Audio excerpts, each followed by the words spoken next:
And this recording is going to be made available after our panel today. It's going to be posted on our Give STL Day website under the trainings page. Usually it takes about an hour to process, and then it will be up there, and you are welcome to share it with your team, share it with your board, share it with whoever you want. So thank you for joining us this morning for our peer-to-peer fundraising panel. Today, we're going to hear from organizations who have had success with peer-to-peer fundraisers and learn their tips for leveraging the influence of your existing staff, board, volunteers, and social media followers to gain new donors. Just a reminder, this panel is not going to include instructions on how to set up a fundraiser, but we do have instructions on our Dropbox. So I am Emily Baumann, Communications Manager at the St. Louis Community Foundation. This is my second Give STL Day, and I have Greg Ampadu, our Spring Communications intern, here with me to help manage the chat. So feel free to go ahead and drop your questions in there because we're going to have a Q&A at the end of the panel. And we have three wonderful panelists here with us today.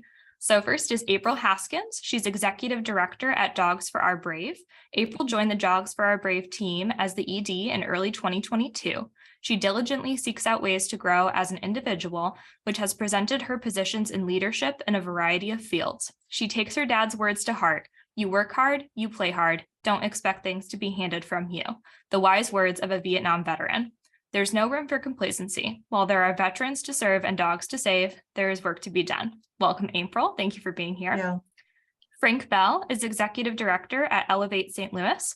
Frank has served in this position since 2017. He's driven by his desire to see Elevate St. Louis realize its mission and maximize resources. He loves to see people grow and attain higher levels of effectiveness and influence in their personal and professional lives. Welcome, Frank. Thank you. Deanna, is it Parra or Parra? I apologize. Parra. Thank you so much. You have to know how to roll your R's, so I don't expect you to do that. You do it better than I could, so thank you. Deanna is Board Director at the Oxygen Project, Yoga for Youth. She is a research assistant professor at the Brown School, a yoga and mindfulness teacher. She focuses her research on the promotion of health and wellness through community-based programs for physical activity, nutrition, yoga, and mindfulness, particularly in the Latinx immigrant population of the United States. She's been serving as board director for the Oxygen Project since 2021. Welcome, Deanna. So thank you all so much for being here. I thought that we could just start off by telling everybody a bit about yourselves, your organization, and why you participate in Give STL Day. Deanna, would you like to get us started? Thank you, Emily. Absolutely. And I do want to give a shout out to three of my board members who are on the in the meeting, Lori, Mindy, and Sue. And Mindy was just elected new board president. So I just finished my term. So as you mentioned, with the Oxygen Project, what we aim is to bring the very powerful tools of yoga and mindfulness to youth. And we work with the schools in the school district in St. Louis.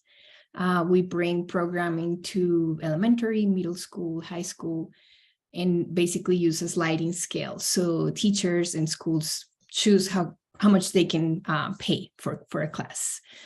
I became involved in this project about 2000, I believe it was 2016.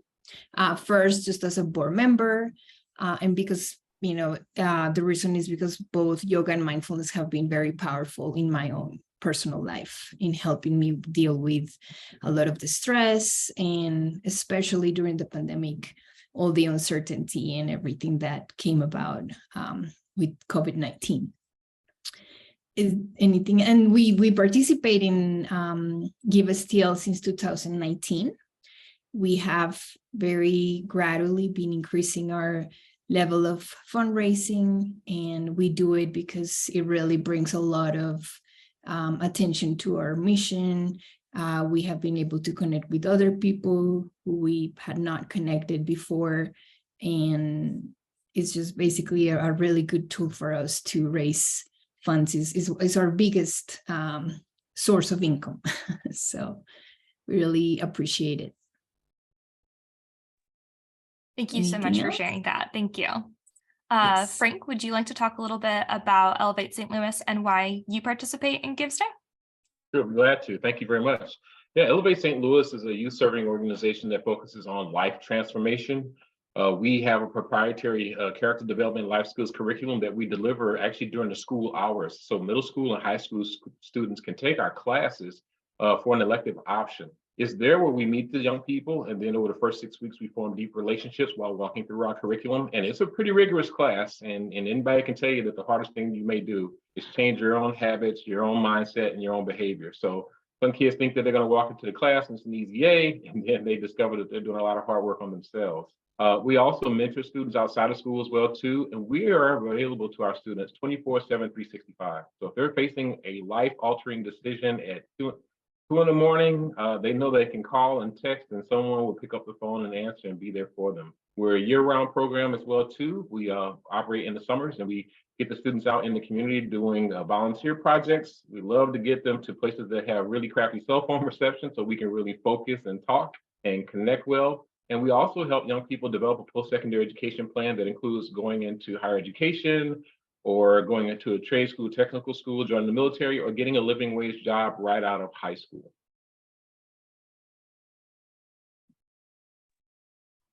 And would you be able to describe, just in a few words, why Elevate St. Louis chooses to participate in the Giving Day? Sure. It's to really to broaden our reach in the community and to get our name out some more. It's also a way for us to be able to attract new donors that may not have ever heard of us before. So we recognize that that platform, attracts all kinds of people, not just to us, but to other organizations as well too. And so if they do a search and they are looking for youth serving organizations, we can pop up.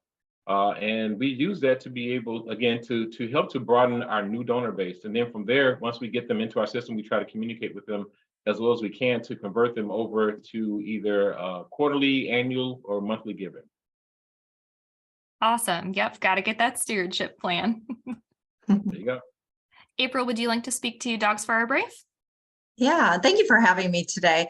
Thank you for Dogs coming. for Our Brave it's a simple mission. We rescue dogs from the local shelters here in St. Louis, and we professionally train them to be service dogs for wounded veterans. And then once they are placed with their veteran, we cover the financial need of the dog forever so that there is not a burden on a veteran. It can be rather expensive to train a service dog. And so at first you would think, okay, well, we could take on that and we could fundraise for that. But what is important for us is that once we've developed this amazing tool and it meets its veteran, that tool comes with a price tag. If you're a dog lover, animal lover, there's food, preventatives, veterinary care, toys, beds, equipment for our dogs. And so for us, it's important that our veterans don't pay for any of that. We got involved as an organization with this Give Day in 2019. We opened here in St. Louis in 2018, and when we opened, it was just with a dog trainer, the head trainer. So I don't think we did a ton of fundraising or really were introduced to many outlets at that point. It really took bringing on our first executive director, which right away I could tell when I went back through our historical information that Give STL has been really important, Give STL Day. Last year was my first, and it was an incredible experience. So I'm excited to be a part of it again this year. We were newbies in 2022 together. We were, yes. Awesome. Thank you all for introducing us to your organizations a little bit more. April, we'll just stick with you. Could you talk a little bit about your overall strategy for Give STL Day? For example, if you tried to secure matching funds or if you set any sort of fundraising goal? I don't think we had thought about matching funds last year. Myself and my community outreach coordinator were both extremely new to our roles as this rolled upon us. And honestly, our strategy came on the fly, but we're both really creative. And so we didn't have a matching donor, but one thing that was really, really important to us is early giving. And were we able to set a goal and achieve a goal early? And then were we going to be able to increase that goal, which we did. We set our first goal at 7,000 and we ended up increasing it before Give STL Day to 10,000. And for us, that was, as we'll talk later, it was a group effort to be able to do that. That's awesome. Congratulations on meeting and exceeding that first goal. Frank, does Elevate St. Louis try to secure a matching fund or set a fundraising goal? Well, at the first time we didn't, but this year I think that we will find, well, we actually have someone has stepped up to offer some funds right now. We don't know the number just yet, but it's going to be ambitious for us. So when we first started 3 years ago, our goal was $5,000 and we got to 3,700. And there was a lot of frowns, and we were wondering, well, how can we do better? And it was just a one-man operation, just trying to figure it all out. And so the next year, we decided that it will be an all-out organization push. And so we got training for our board members to learn how to tell their story about why they decided to join the organization and the awesome potential that they see in our young people. We spend no time talking about the tough circumstances and backgrounds our students have. I think we hear a lot of that. What we talk about is the great things that they can do once they complete the program and how they can be cornerstones in this community. And then from there, we just challenged each person to identify 5 people that they'd like to invite. And then from those folks that give, we challenged them then to ask those folks to give. And so we found that they invited 5, 3 would give, and then we asked those 3 to invite 5. And so we went from $3,000, $3,700 our first time around to $17,000 last year because of that effort too. So now they're believers. I don't have to push this anymore. And now they're really excited about that too. And I'll talk a little bit later about how that we use this as a training tool, a boot camp for new board members that come on in the spring. That's amazing how just that circle grows and grows and grows, and how you can, reach exponential people by saying, ask 5 of your friends, ask 5 of yours. Thank you for sharing that. Deanna, I'd love to ask you the same question about the Oxygen projects, any matching dollars, or if you set a fundraising goal. I also know that from previous conversations I've had with you that your organization focuses a lot on email communications, if you might be able to speak to how those play a part of your strategy. Yes, thank you, Emily. So we actually use a similar strategy to Frank's. With our board members, we have them reach out to at least 5 people that they personally know. And we do individual fundraisers. So all of the board members, and that's when we take advantage of the emails. So we have templates that we use. Each board member created a personal story so that it's more relatable and more powerful. And then when they send it out, when we send it out, that is included in the email. We are looking into text messaging this year, but we do have other social networks. But so far, our strength has been email communication by sharing the link to our personal fundraisers. Mm-hmm. And we do set goals. We started doing that, I believe it was 2 years ago. So our goal last year was 8,000, and we did surpass that. And our goal this year is 10,000. So we're going to see. And we do matching. So, and that comes from our board members. So we do at least 2,000 in matching. And then this year, we're really wanting to take advantage of that new opportunity that Give STL offer by disseminating our events. So we're thinking about doing something. We don't know the details yet, but closer to May, we might do something where we might partner with another agency. So if you're interested, even you, April, Frank, we can network, or any other people who are listening. I will drop my email in the chat later, and we can think about doing an event together or just bringing more awareness to our causes. That's awesome. And for anybody who's not aware, what Deanna is referring to is you should have, if you got the invitation to this training, you should also have an email in your inbox from us from, I think, last Friday, asking you to tell the Community Foundation about what events you have planned for Give STL Day, because we might be able to include them in the media and promotional effort that the Community Foundation puts behind the day. So that'd be awesome. Yeah. Thanks for thinking about that kind of thing. Yeah, there's yoga and goats. I'm sure we can figure yoga something. And goats. Okay, well, I want to come to that. I can bring dogs. And same with Frank. I feel like our missions are very aligned. So yeah. we'll be talking after this. yoga. Love to see it, dogs. making connections. Frank, I would love to hear from you first on how you made peer-to-peer fundraisers part of your strategy. Did that happen organically, or did you really have to push that upon your people? It was an organic happening for us. And as I try to think through the question and try to just replay in my mind, how did it happen? I don't know. We just have a very diverse and eclectic group of people that really want to make sure that we can do the very best to ensure that the organization has the resources it needs to do its mission.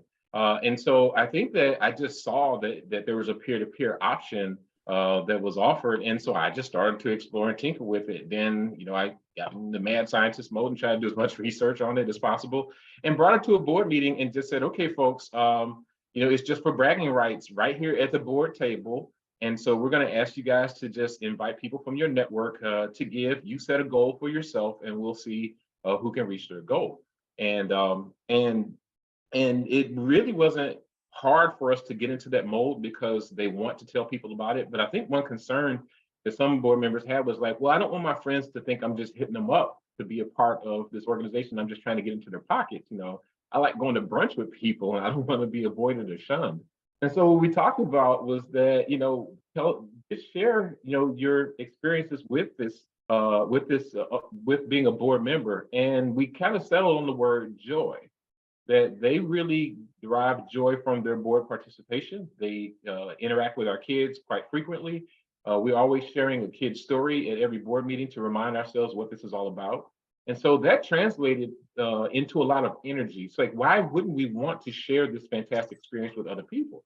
And then from there, I just set a goal of about 5 people. And I think we had one board member that shared our organization with like 17 people, and she won. So she raised the most money and she reached the most people. But from there, then we tried to translate that over into now how this can be a part of just our annual resource development habits. And so that has mushroomed now into meetups at board members' homes, or we might get a party room at a restaurant and invite some people out, maybe have students and staff members come and talk and share too. So this has been kind of a living laboratory for us, the gear up for this. And then once it happens, we think about now, how can we add this to how we normally raise funds for Elevate St. Louis? Wow, it really sounds like you've been able to leverage, maybe by accident at first, but now very effectively, that peer-to-peer fundraising tool, and asking each board member to put that personal connection in their fundraiser, I think is so powerful. Deanna, that reminds me what you said about trying to tell an individual story through the fundraisers. Could you speak a little bit to how they became part of your strategy? Yes. I think, we were meeting last week and trying to go over the questions with the team. And I believe it was a suggestion actually from Give STL.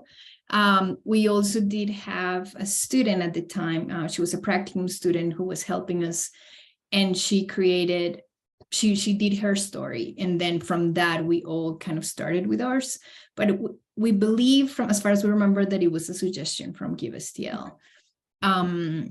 But yeah, in my case, it's been very powerful. And we also, my birthday is April 23rd, and then Lori's birthday is April 24th, and we take advantage of that. So when we send out this invitation to donate, we say, don't give us any gifts, just donate to this cause that is really dear and near to our hearts. So we do that. That's great timing. Yeah. Creative way to do it. April, could you tell us a little bit about how fundraisers became part of your strategy? Yeah, well, I think it started a lot like Frank. We found it on, as we were just learning to navigate the system. And Bridget and I were like, well, this is an interesting concept. Okay. So what we did first is we put the option out to our staff and our volunteers through our Slack channels. And that's how we communicate a lot, especially with our volunteers. And we got so many wonderful responses, and a lot of, and I had to go back and ask and go back into Slack and look, but a lot of what they were telling us is they come and they spend time with our dogs and they help us keep our place as clean as possible because they love the dogs, but they know that we're saving veterans' lives. And they love to be able to share the mission, and they would love to help us fundraise. So while they can be at table events with us and come to our already planned fundraisers, everybody was struggling to come up with their own way to really contribute and to tap into their own network. And I just want to give kudos to my volunteers. They jumped on it and they created their own fundraising page, and it was something that they were able to share. And they were not just able to tell the mission, but they were able to, through social media and with the link posted, to be able to share why they do this. Why is this important to them? And that why is so different for everybody, especially with our organization. It is two powerful things, saving a dog and saving a veteran, but sometimes you relate to one more than another. And it gave them a platform to say, this is my why. I would love if you can join me.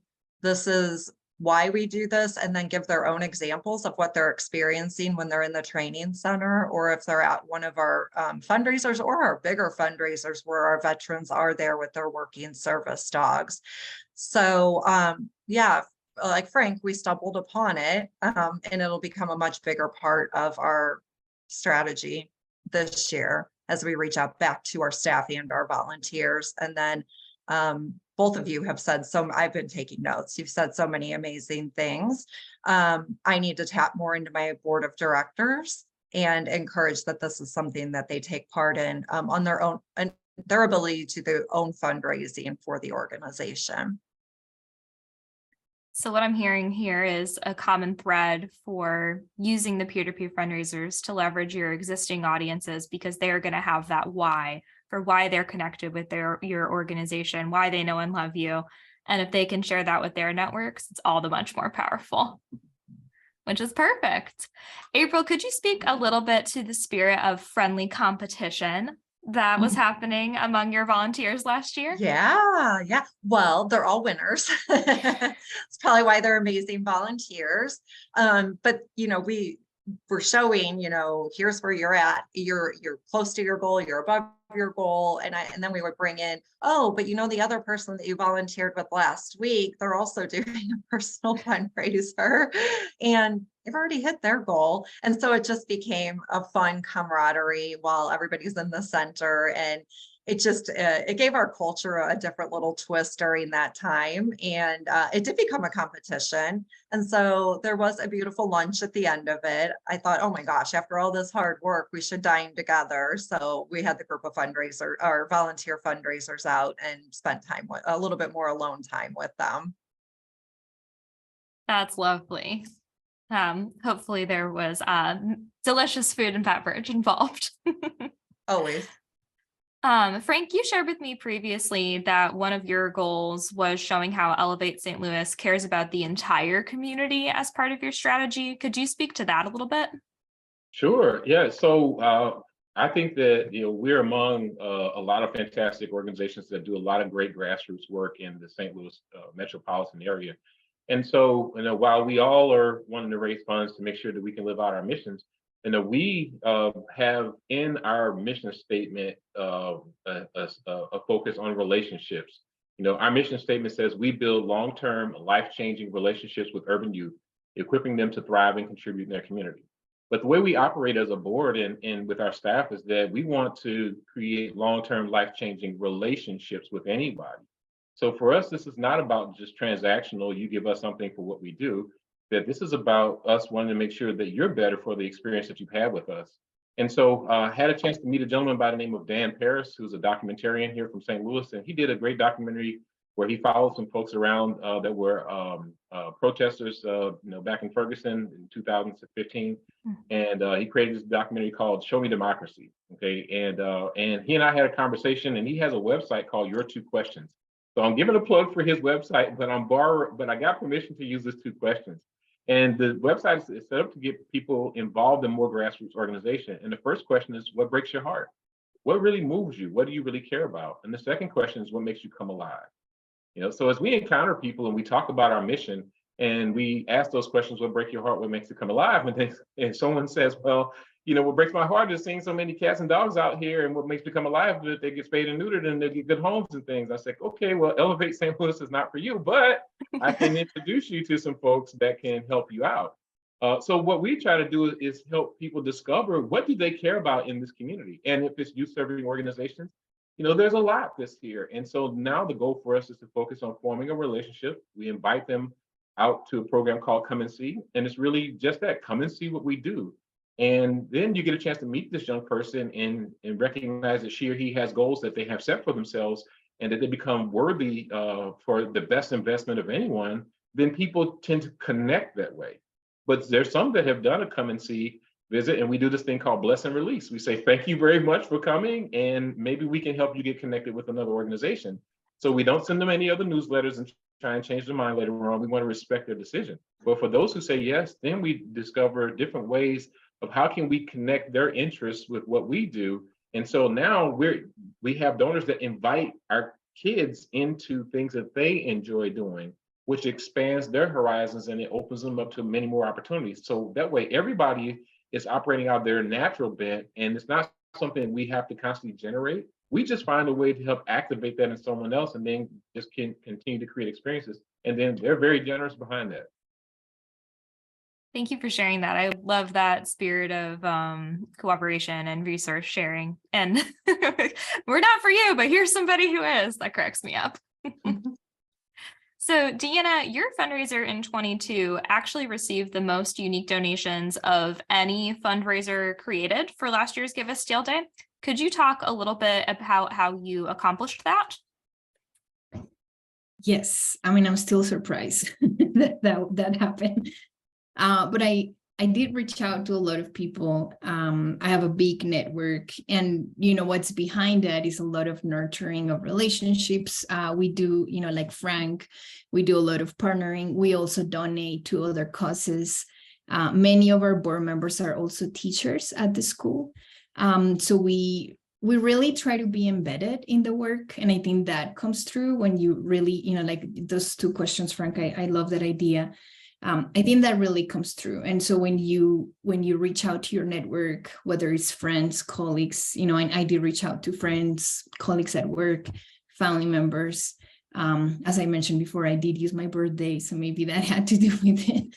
But it's really about not losing the connection with people throughout time. So I did reach out to those same people the year before, right? And I will do it again this year. So, and then also after the event, we do send thank you notes.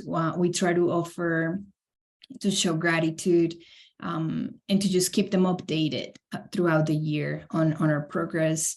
Our social networks, we have wonderful volunteers who help us. I think one of them is actually in the meeting, Jade.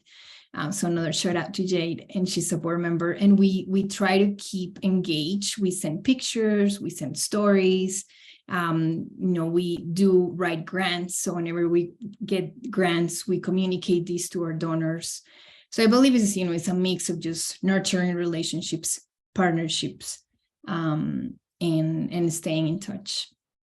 Nurturing is such a great word. It's so important not only to say thank you, but to follow up with the people who have supported your organization on Give a STL Day.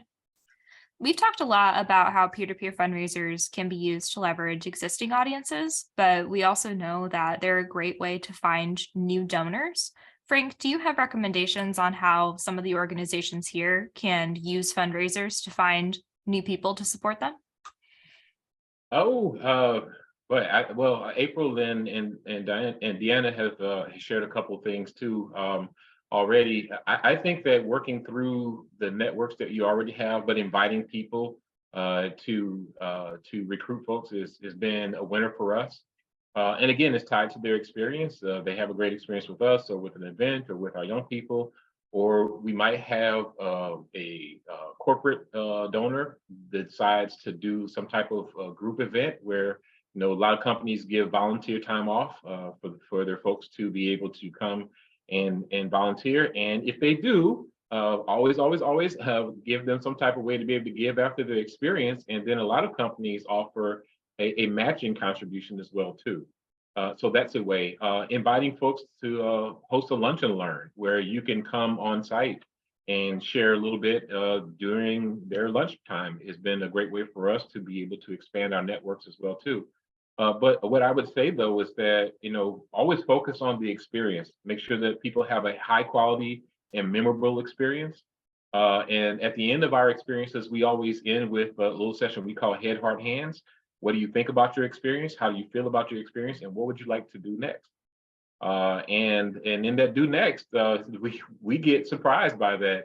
Some folks say, well, I would love to host the kids at my company, or we have, there's some donors we have now that live in Fredericktown. They have 33 acres of land down there, and they have fishing ponds. And so this has been an excellent retreat experience for our kids. But it just came from inviting people and just asking, what would you like to do next after your experience? That's awesome. Those unexpected connections come from the most surprising places. I want to go on a retreat and go fishing.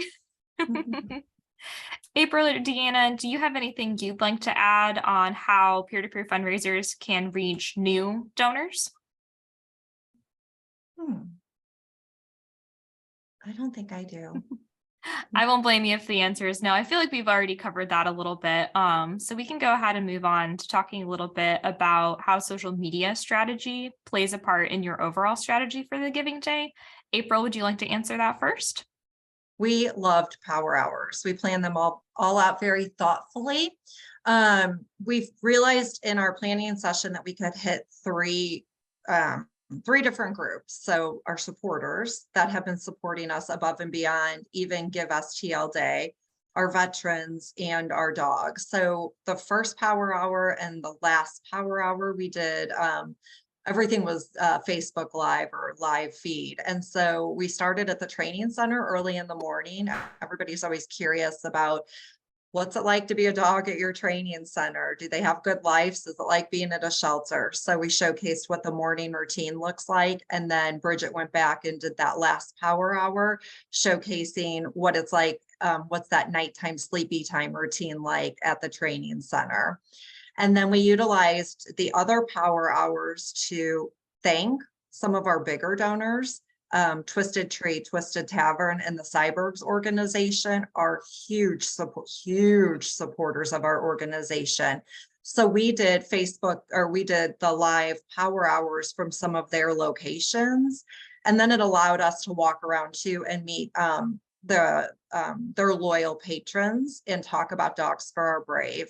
And then we did our second power hour of the morning at Jefferson Barracks. I felt like it was really important that we don't forget that our organization is trying so hard to reduce and be a part of reducing the number of veterans taking their own life every day.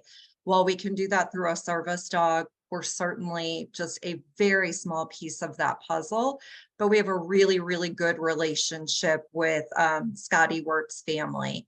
And so we just kind of started as, I don't remember what I said, but we just kind of panned Jefferson Barracks over all of the grave sites of our heroes.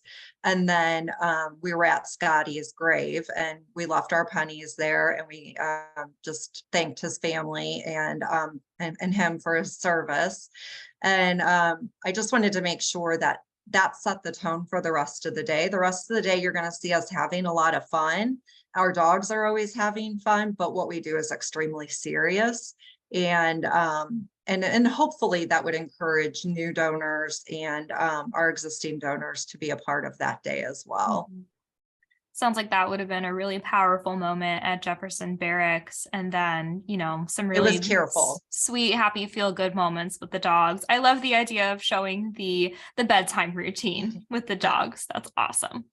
Their hands. They are, aren't they? Deanna, you already spoke a little bit to how the Oxygen Project utilizes primarily email communications on Give STL Day. Are there any facets to your strategy that loop in like Instagram or Facebook?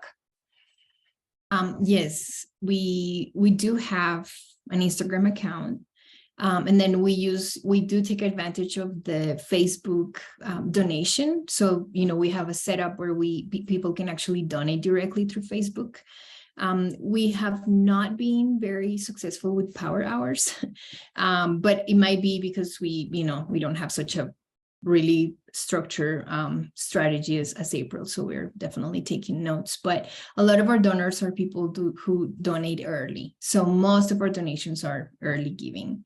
And then during that day, we do send messages. We send messages through Instagram. I believe we have done a couple of lives, but not extensively. And then we do have Twitter accounts. So I do share, for example, my fundraiser through Twitter. And I believe I do get some donations through there. And then I do also have a LinkedIn, and I do share that in my professional page. But yeah, our strength, I believe, is mostly email and early giving. Yeah, got to take advantage of that early giving period, which starts on April 10th of this year. Thank you. Frank, could you speak to how social media is part of your strategy? I believe you mentioned a blooper reel last time we spoke. Yeah, so we do use all of the major social media platforms. We get things up on Twitter, Instagram, Facebook. We also have a LinkedIn professional page too, but we also have a very growing and thriving YouTube channel as well. And so April, yeah, I agree with you. Dogs can be hams, but man, kids can be really, really creative when we talk about taking selfie videos and things too as well. So what we did in the past was that we just had some students that volunteered to help create countdown videos. And so we started out 2 weeks out, a week out, then we got into days and things as well too. But we saw though during the editing process that there was a lot of funny moments that we had to cut out to make those promo videos. And so on the day of Give STL Day, that morning, we sent this promo video out that showed all of the blooper portions too. And I'll give the spoiler, you can visit our YouTube channel and see it. But we talked about how that, getting a bunch of high school students to create promo videos was hard, but giving on STL Day is easy. And then we gave the link. And so, and actually that generated a lot of responses. We got a lot of funny comments and a lot of feedback from that too as well. And quite a few people gave behind that too. So that's so much fun. And did the students know you were posting that blooper reel? No, they did not know that. They did not know that. But what we found though was that we would share with our students some of the fundraising efforts, and then some kids volunteered and they said, hey, we would love to help with this. We want to ensure that this organization stays around for other people.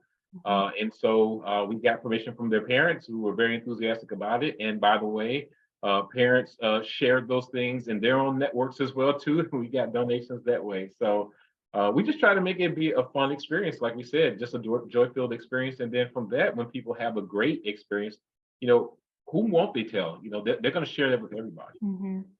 Yep, I love that you bring up that word joy again, and how that network can just get exponentially bigger the more people who share it. Frank, we'll stick with you. I was curious if there was something you would do differently or not do again in regards to your Giving Day strategy. I'll answer both. So the first thing I would not do again is run this by myself. So we do have a team, and they're helping out right now. So this is going to be much better, because when you're on your shoulders and you have to come up with all the ideas, if things don't fail. If things do fail, then I take that pretty hard. But we always, I get a lot of praise from my board. They say, Frank, that was great. And I was like, yeah, but it'd be better if you helped. So it'll be better this year. And the thing that I think that we'll do differently this year is that we're going to have a lot more structure. We didn't do power hours last year. I think that we're going to attempt that now because we have more people. So, besides leading the organization and doing everything else too, and then being the primary person for fundraising, now we have a committee that can take some of that on. And so I think the creativity is going to be a lot broader, and there will be a lot more people to do things. And then my role in it is going to decrease, which I like that. I don't like to be the guy all the time. I like to get a nap sometime here and there. So different this year for us is that more board members have stepped up and volunteered to be a part of the process. And we focus a lot on training. So we don't ask people with good intentions to do things. We try to make sure that they feel like that they're well equipped, and then that way they walk into the role with confidence. Mm-hmm. Well, it's never a bad thing to be able to be like, this has momentum of its own. You said people have bought in, from your board and your volunteers, and you're able to take a step back and focus in on some stuff. So thank you for sharing that. Appreciate it. Deanna, do you have any recommendations on the time frame that organizations should start looking at creating their Giving Day strategy? Yes, and I think that ties a little bit with the prior question. So I think early on, like 2019, 2020, we didn't have, we started late. And we didn't have a template, like a strategy where we have a plan, it's on Google Docs, and we have like, by this time you have to reach out and send an email on this day and this week. So I will say that we normally, because we created that plan, now we start about 3 months earlier. But if you don't have a plan, definitely start thinking about it at least 6 months, so that the timing, like when people need to be sending emails. And then I would say that too late might be like probably like a month. That will be too late, because that's when early giving basically starts. So you need to take that into the equation and start at least 3 months, I would say, at least.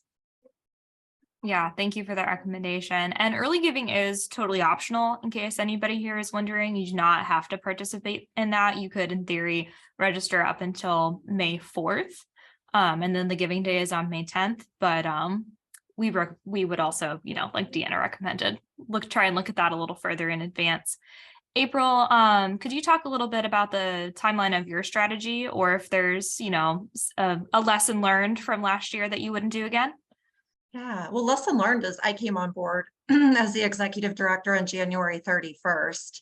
And one day I just get an email from our board member that this day is coming up and we participate in it. And I was like, okay, well, that's what we are going to participate. So we ended up with a strategy. We work pretty well under pressure. I agree with what Deanna just said. For me, 3 months out is good. 2 months prior to that early day, I think that, for us this year is going to be the best that we can do. Years and days go by really fast. All of a sudden, here we are again. So I would have loved to have said 6 months early, but so much has already changed in that amount of time. I'm thankful, though, that we went through last year. We did learn a lot, and there are things we will do and won't do. I'm not checking chat, but I did see one question come up, and I feel like it said something about burnout of asking our Yes. supporters for If money. we want to go ahead and answer, Mindy asked about communication fatigue during the early giving period. Yeah. Can I say something about that? Of course. I just feel like for us, one thing that I've heard so many times, and trust me, it catches me off guard every time, because I feel like, okay, well, now we're sending an email, we're doing a text campaign, we're doing a social thing, we're doing this, we're having an event. And to me, I feel like these people are receiving so much communication. But I was at an event this weekend again, and one of my supporters came up and they were like, well, I didn't know about that. And I'm thinking, oh man, I mean, I feel like there's an email and a text and a newsletter. And I think sometimes we get in our own heads. So I think maybe it's worth polling your supporters, doing like a forms poll from Microsoft. And gosh, Frank, you have powerful questions. I would go to Frank with how to word those questions. But do they feel like that? Is one piece of advice, because we see it from our side only, which is we're the ones creating all the communication and we're the ones who are sending it out. And I think the thing to remember is they're not going to check every piece of communication is what I keep finding.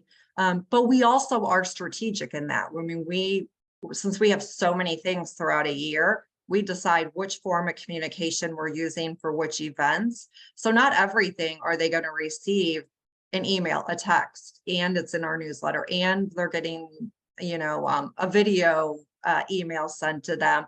So that's where we've put a lot of thought into that, and as well as who gave for what type of an event when we're talking about our current supporters, and being able to maybe hone back on certain communication for some events, but if they were super interested in one area, pumping it up in that area. and really looking at that support network as an individual person and not blasting everything to every single person. Mhm. Those in our are network. fantastic recommendations. And just to add to that, if you use an email marketing platform like MailChimp, MyEmma, Constant Contact, you have the option to exclude people who have opened an email, who have clicked on an email. So you can only send those to somebody who hasn't engaged with one of your communications yet. And then also make sure you look at those open and click rates. Like I know at the Community Foundation, our open rate is above the industry benchmark, but it's still usually under 40%. Like people are not opening or reading everything that you send them. So I know it feels like a lot, but it's also someone who has opted into your newsletters. It's someone who has chosen to follow you on social media. They want to hear from you. Mhm. Frank or Deanna, do you have anything that you would like to add to that chat question about communication fatigue? Well, so Mindy's in our board and she asked the question because we definitely want to prevent that from happening. And I did say, you know, this last week during our meeting that this year will be the test, right? Because we've been reaching out to these donors for 2 years in a row and they have been very generous. So we'll see how third year goes, and definitely want to learn more about how to get new donors. That's another question that it was in the panel, but we don't have those answers. So I believe I sent about 3 emails, so I don't insist too much. But that is definitely a factor that we need to think about, and then also not just burnout of emails, but burnout of giving, right? So this is going to be our third year, and if it's a long-term thing. So we definitely are always thinking of ways of not just give STL, but other ways of raising funds. So we do write grants and get grant funds, and also thinking about like a yearly campaign or a monthly thing where people can dedicate, and how do you say it? Commit to a donation during a period of time. Yeah, get those repeat donors. Get Right. them on something recurring. Thank you. That's right. Yeah. Thank you so much. So just to kind of circle it back, if each of you might be able to kind of encapsulate in one sentence, your number one recommendation for what other organizations can do to create effective fundraisers, or just have, the most effective possible strategy on the day overall. I'm curious what that would be. Frank, do you want to start us off? Sure. If I could just offer just a few bullet points. One is have a good plan. 2 is make sure that you've got the help, the people that really want to do this, but their participation needs to be scaled to their lives. I have some board members that are in the C-suite, and so they don't have a lot of time to do some things.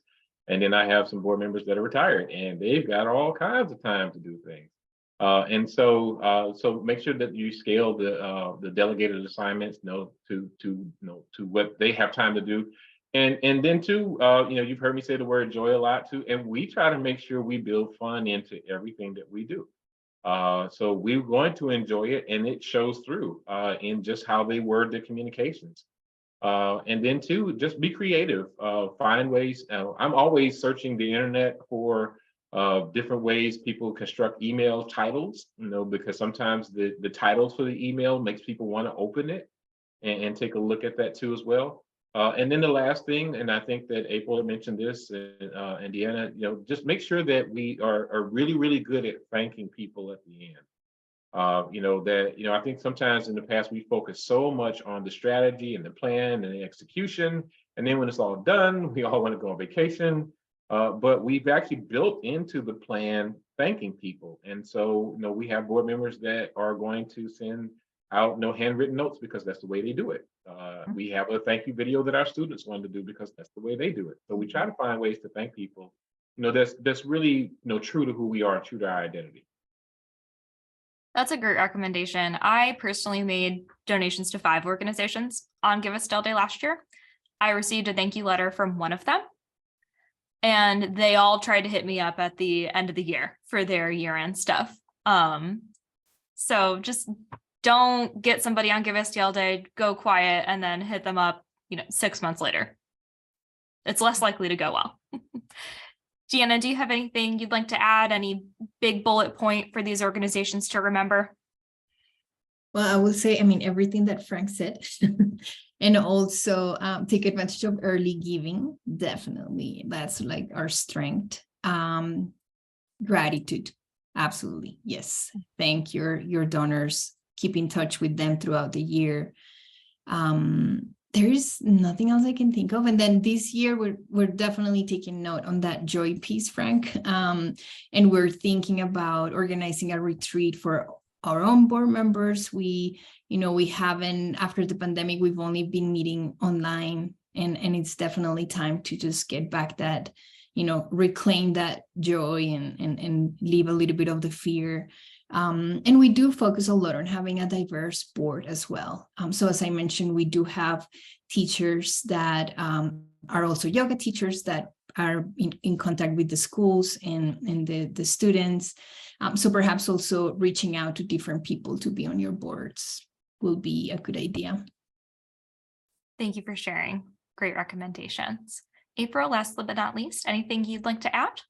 I think when we just always focusing on your mission and just making sure, however you're sending that message out, whether it's email, video, or text, when you're, asking for that support, that we're trying to paint that picture and tell that story, that in a quick ask, are they really understanding what we're actually asking for? And we found videos really effective for that.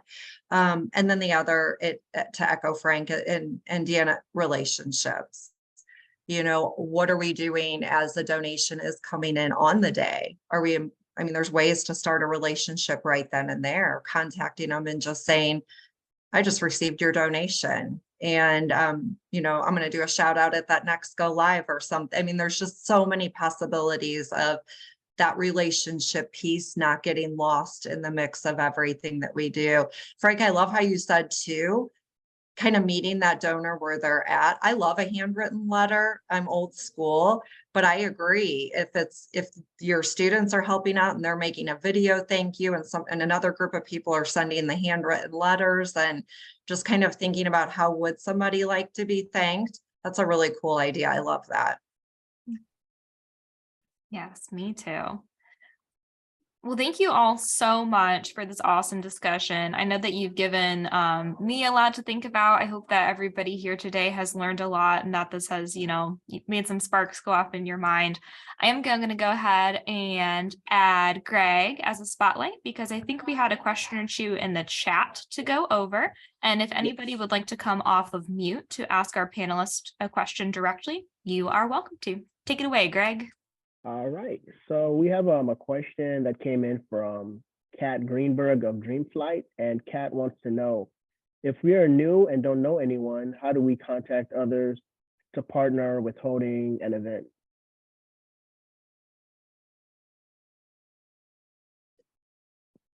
For me, just if there's an organization that you think has a mission you're interested in, just sending an email and making that introduction, introducing yourself. And it might be a good idea to ask to meet for coffee and then just, share what you do and allow that other person to share.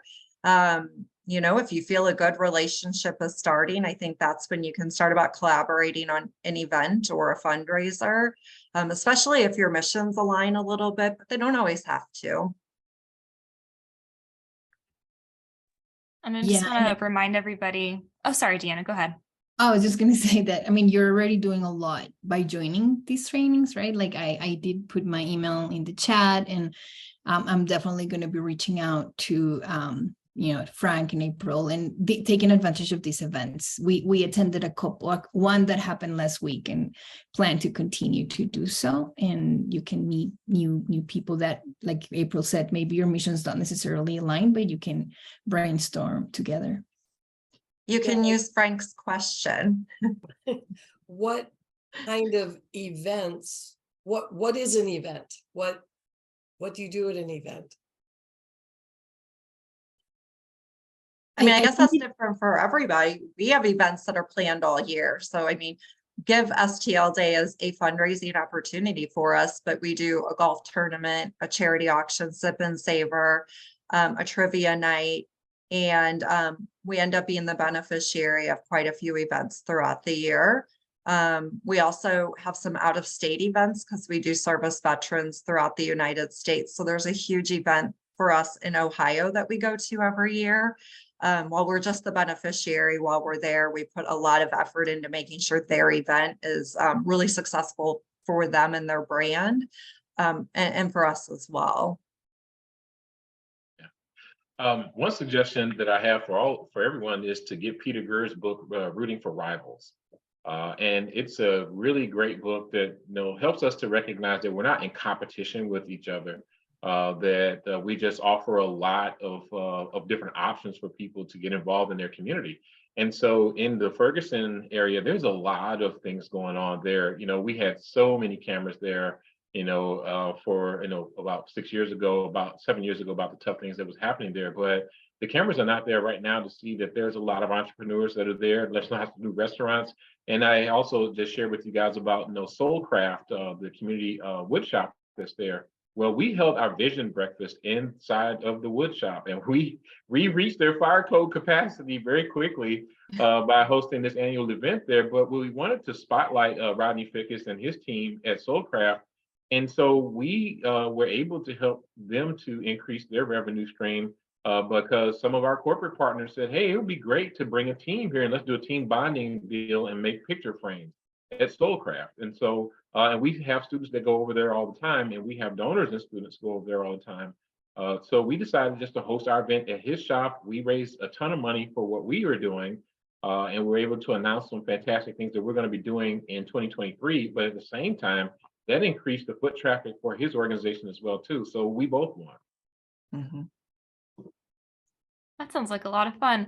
I was just going to say earlier that if you're super new to the nonprofit community in St. Louis, one thing you can always do is actually go on the Gives Day website and look at other organizations which have registered in the same mission category as your organization.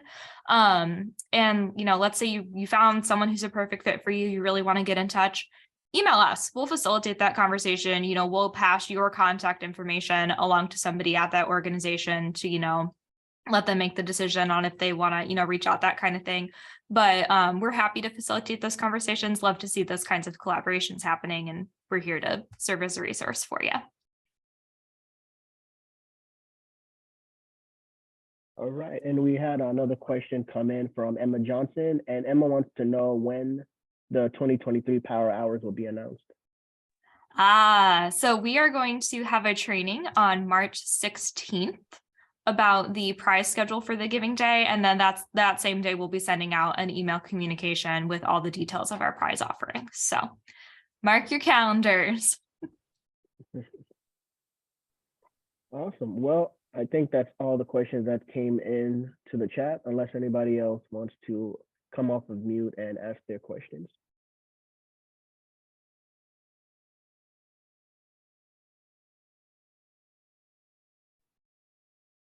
Looks like maybe not. Yeah, seems like we are right on time then with wrapping up today's panel. April, Frank, Deanna, thank you so much for your time today. Thank you to everybody who joined us. I hope you found this helpful and that you'll join us for future trainings. As a reminder, this recording is going to be posted on our website on the trainings page, w.givestlday.org. So you'll be able to find it there if you want to look back on anything. So we just really appreciate your time. Have a wonderful rest of your day. And I hope that your planning for Give STL Day continues to go well and that it's an awesome day for you. Thank you all. so much. Thank you so much. And April and Frank and everybody. Bye. Great. See you soon. See y'all soon. Bye, everybody. Have a good one. Bye.